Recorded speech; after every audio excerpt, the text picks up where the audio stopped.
very much. For people who've been around as long as I have, which is far too long, inevitably things happen to you, and there was an occasion a few years ago when people decided they wanted to find out what I was made of, what made me the person that I am.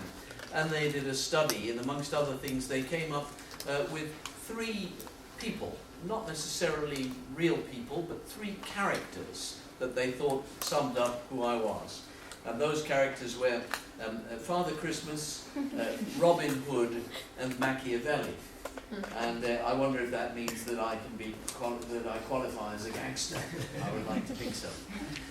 One of the things that I did a few years ago, because in order to fund the things that I believe matter and that I wanted to be doing in social enterprise, I will very often earn money for doing things that I maybe am a little less sure of. But at least I can use the money for what I think is good purposes. And so I worked for the old Yorkshire Forward, the regional government, and for Business Link in teaching social enterprise. And so I had to run a number of sessions called Introducing Social Enterprise. And I'd meet on a Monday morning at 9 o'clock, which is often not a good time to meet anybody, but I'd meet with quite a lot of people who would okay, can you tell me why you're on this beginner's course in social enterprise development?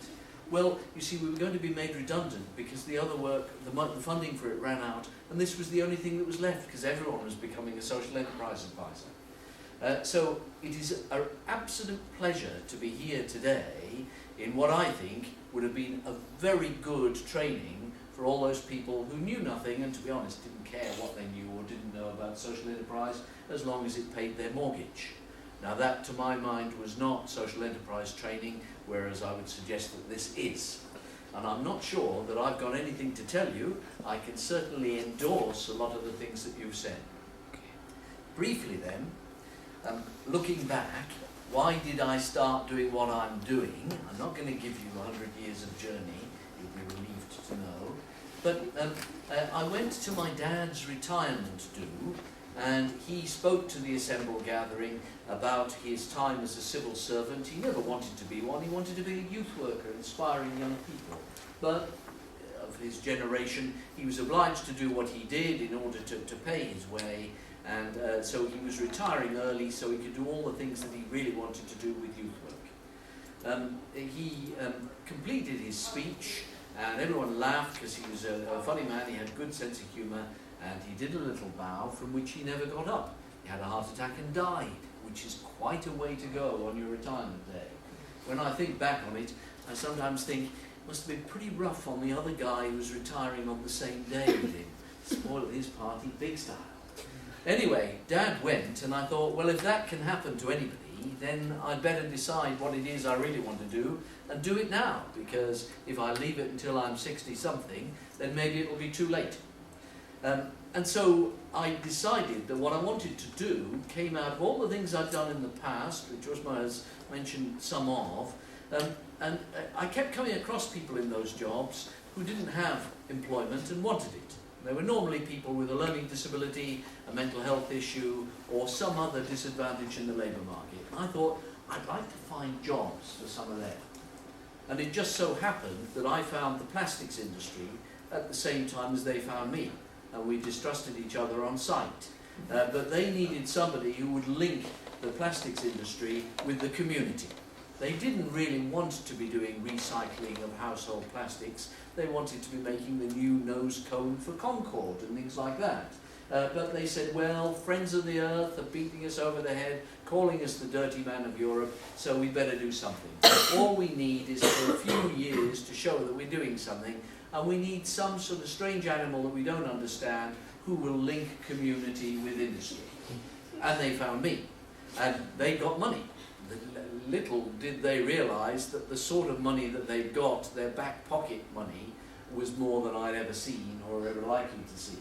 And so I tapped them for a little bit of their money, and in return they said, set up the first post-consumer plastics reclamation scheme in Sheffield. Why Sheffield? They said, well, Sheffield has just been voted recycling city. It's the first recycling city in the country. Now, why was it voted recycling city? And was there any competition? No, there was no competition, and it was voted Recycling City because it was so blooming awful at recycling, they thought by giving them an award it would kick-start something. So I came into a city that was not really into recycling at all. I knew nothing about recycling. I'm the least practical person you can imagine. And the luck that I had was that I only had one aim, and that was to create employment for people who were disadvantaged. I succeeded in doing that, and why I say it's luck is because almost from the outset people were saying, well, shouldn't you start this thing and then bring in people with learning disabilities or mental health issues? Wouldn't it be better to get it off the ground first, and then maybe you can get 1 or 2 people through the door? And probably because I didn't know how to get it off the ground in any other way, I said, no, the only thing I know about is opening the door to the people who I want to work with and create employment for, and let's take it from there. And that did work, and we created more than 50 paid jobs for people with learning disabilities and mental health issues over a number of years. And I worked for Reclaim for 13 years, and it was great. Towards the end of my time there, because not everybody wants to work with 3-day-old plastic milk bottles. We did have one chap who liked licking around the rim, but it's a minority sport. And so after 13 years I wanted to move on to do some other things. And just before I was leaving, the board said, we've got a real opportunity because there's a new environmental contract in Sheffield, 25-year waste management contract. And they're setting up something that we've already been doing a little bit of, which is curbside collection, door-to-door collection of recyclables. We now think it's part and parcel of everyday life, but it wasn't, even quite recently.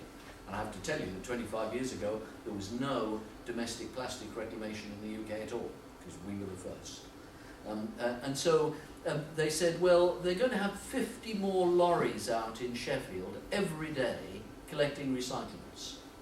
And it seemed obvious to me that there were at least 50 jobs for lorry drivers' mates, people who, because of their learning disability or their other issues, would not be self-starters, they would not be entrepreneurs in the normal sense of the word, they would not be setting up their own businesses, and they might always come second in job interviews even for menial jobs. But here was a job that they could do. They could be somebody's right-hand man or woman. And so I said, well, let's put in a bid. And the council said, well, we're obviously going to judge all these competitors who are coming and offering something, and we'd really like you to put in a bid that promotes the employment of disadvantaged people, because it presses some of the council buttons.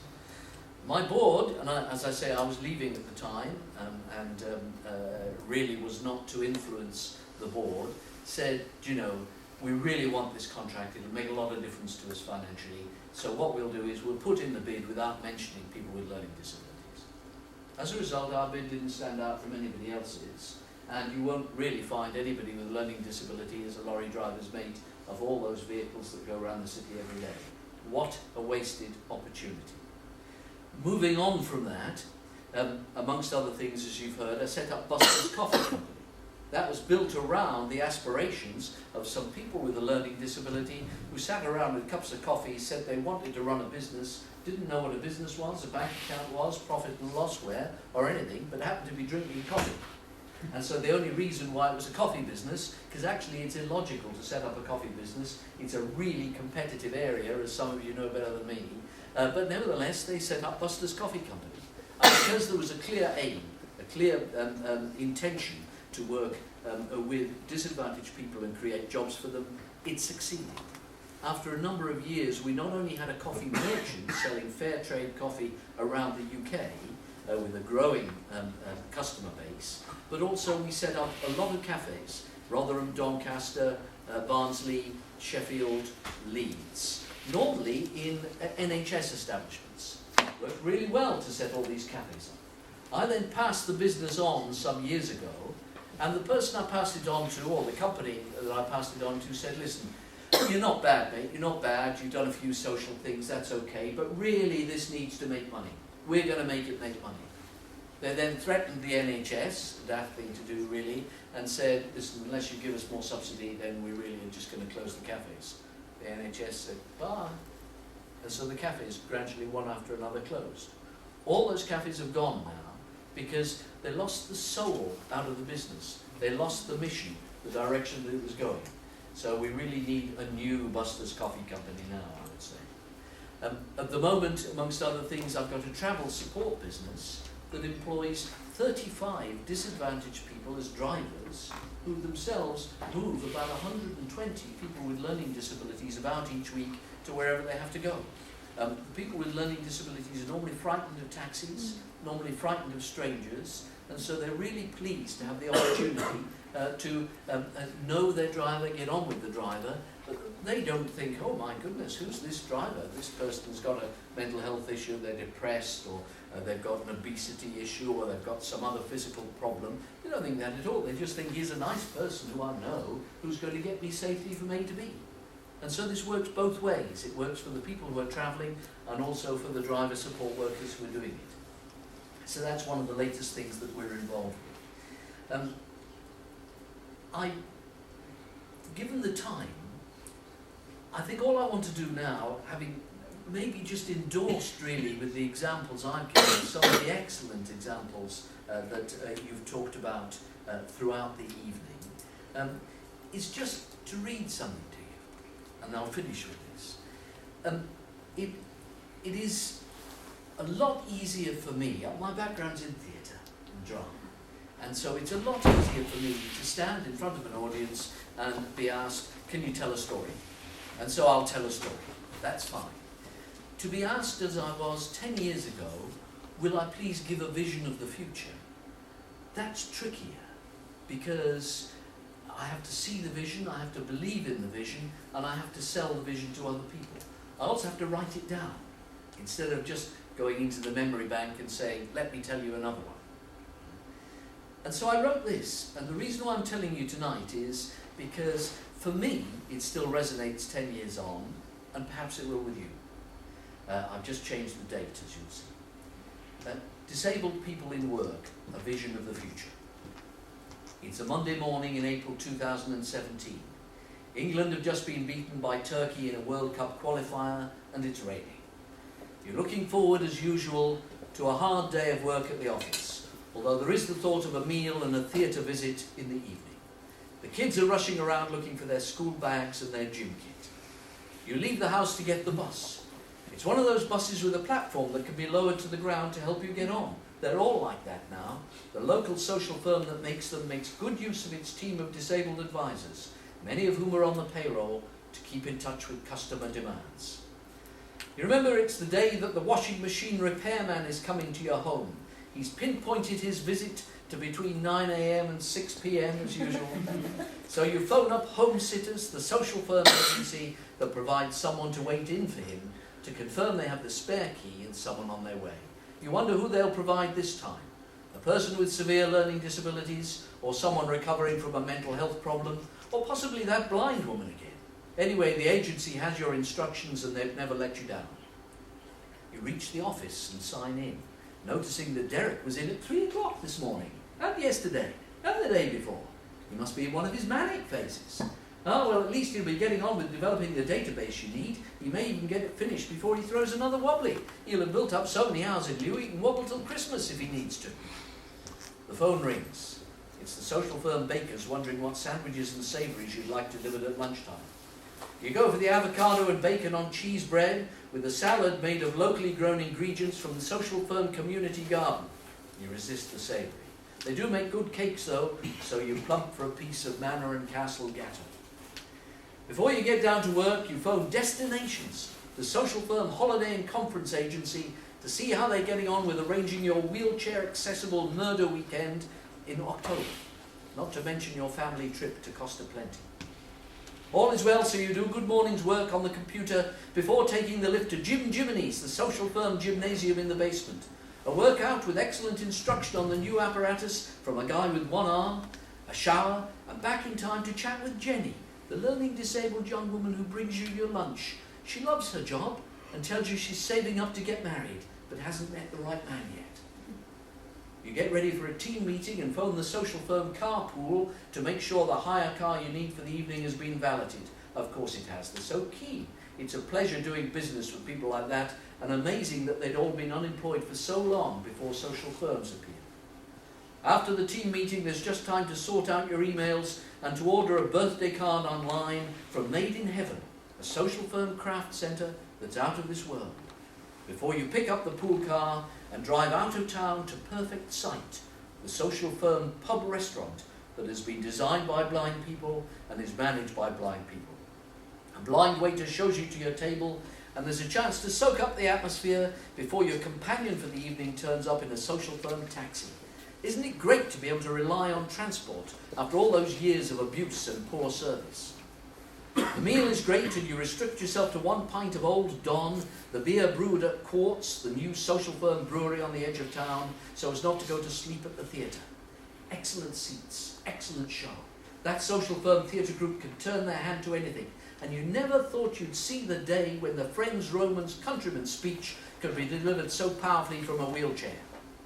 Time for home. You notice that the washing machine is repaired, that all the biscuits have gone, and that there's a very reasonable invoice left by the agency for £25 plus VAT. You put the recycling by the front door for the social firm curbside company to collect tomorrow, check the kids are asleep, read a note from the live-in au pair, from a social firm agency of course, and go to bed thinking that life is okay, even if the multiple sclerosis is taking over your body and England have come second yet again. Now, the day in life I've just described is a fantasy, of course, because the vast majority of people with disabilities and mental health issues aren't in work, but many disabled people want to work, and many others would want to work if they knew what work was and what a difference it could make to their lives and the lives of those around them. If only we could start telling the parents of young disabled children that work will be their normal choice when they grow up, but it isn't yet. If only schools could prepare disabled children for work rather than for survival, but there isn't sufficient reason to do so yet. If only we could tell victims of accidents and disease that the world of work wishes to include them, but it doesn't yet. If only we could tell people with chronic mental health problems that society is keen to employ them when they can work and to support them when they can't, but it doesn't yet. If only we could tell people with learning disabilities that there can be more to days than day centres, but for many there isn't yet.